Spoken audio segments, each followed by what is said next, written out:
Okay, today's lecture is going to be about when do we argue, and also what types of arguments there are. First, when do we argue? Aristotle classified arguments into three categories: present, past, and future. Okay? Aristotle did that. Okay? Present, past, and future. So when we're talking about past, present, and future, sometimes arguments can be about one time period.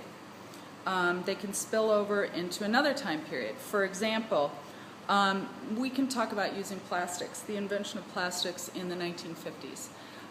The invention of plastics in the 1950s was revolutionary. The storage of food, the storage and car seats, even clothing, headbands, plastic, elastic is all made out of plastic. However, now we know that the unfettered use or the unlimited use of plastic has filled our landfills with products that will never disintegrate or will disintegrate over 500, 600, 700 years. So that's one way that past arguments about how the development of plastics revolutionized our lives in terms of technology and health and everything like that, but it also has created a monster of sorts as well in present day. Past argument, present argument about how it actually is affecting us today and will affect us in the future. Arguments in the past, I said that they were called forensic arguments. For example, trials tend to establish who did what and when in the past. So when we're talking about arguments in the past, there are debates about what happened in the past, and these are called forensic arguments.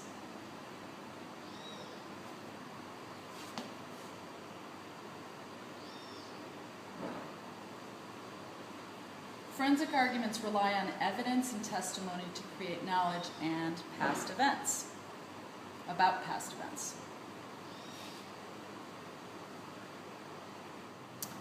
So forensic arguments also give us the ability to use testimony in trial.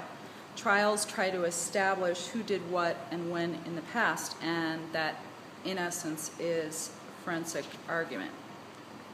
Forensic arguments rely on precedent, meaning that the actions or decisions that are taken in the past affect current and today's decisions. For example, some of you guys were talking about how you guys thought that this year's first day was pretty lame. And one person mentioned, oh, well, we hear that Dr. Niles might not be back next year, so we'll be able to have our last first day the same as we had it, not this year, but last year.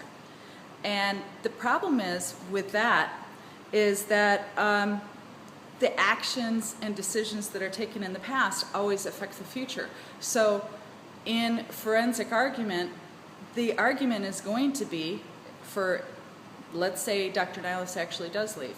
Now, we don't know that for sure, but let's say he does, and that's the argument.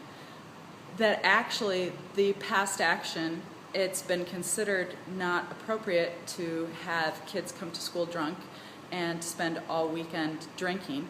So there's going to continue to be the breathalyzer and a subdued last first day.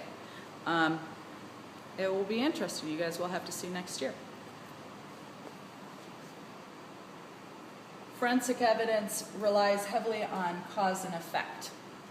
Example of forensic argument that argues about cause and effect is Christopher Columbus, who arguably, at least in Latin America, has not had a very good reputation, but just recently in the United States has started to have a bad reputation because people see the cause and effect of his landing in the Americas. Of course, he had the honor of discovering many parts of the Americas, but he also brought with him slavery. He also brought with him disease that decimated the Native Americans. So a lot of the times Christopher Columbus is looked at both in a somewhat positive light, but more recently much more negative.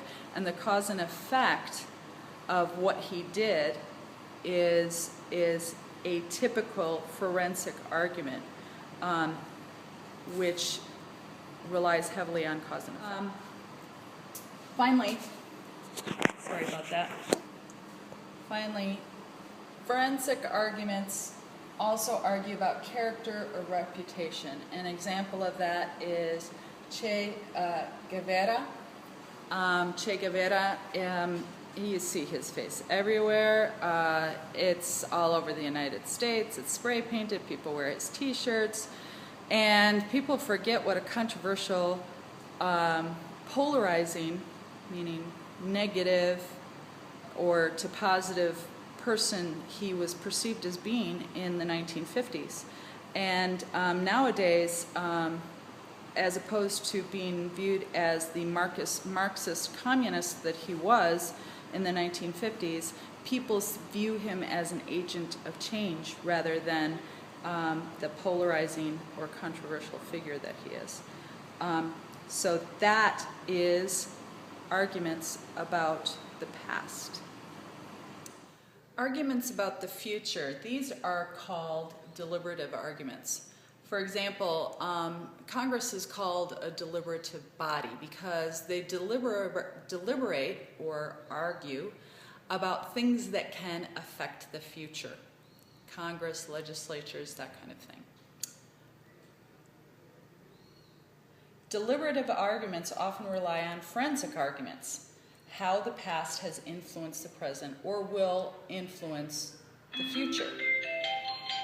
Okay, and the final argument is the argument about the present. These arguments are called ceremonial discourse. Ceremonial discourse are heard at public occasions, inaugurals, sermons, eulogies, which is a speech that you give when someone dies, and graduations. There are lots of different types of ceremonial arguments or discourse. And that is all for Aristotle's past, present, and future.